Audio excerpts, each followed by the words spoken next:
আজকে বাসায় একটা হাঁস নিয়ে আসা হয়েছিল, তো হাঁসটা আমি আগে একটু ছেঁকে নিচ্ছি, তাহলে হাঁসের গায়ে যে পশমগুলো থাকে ওগুলো উঠে যায়।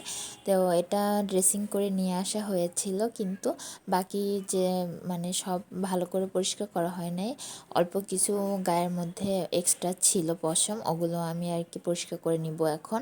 তো এই হচ্ছে হাঁসটা। আমাদের বাসায় হাঁস তেমন একটা খাওয়া হয় না, কারণ আমি আর আমার শাশুড়ি মা ছাড়া বাসায় কেউই হাঁস খায় না।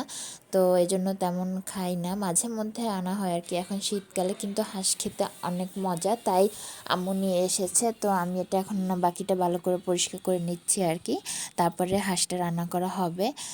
তো এই হচ্ছে হাঁসটা। হাঁসটা কিন্তু দেখতে ছোট দেখা যাচ্ছে এখন, কিন্তু হাঁসটা বড়ই ছিল। হাঁসটা অনেকটাই বড় ছিল। এই হচ্ছে আমার ছেলে দাঁড়িয়েছিল, ও আসলে কখনো হাঁস দেখেনি। আমরা যেহেতু বেশি একটা খাই না, মাঝে মধ্যে খাই, তাই। তো কেমন হয়েছে বলবেন।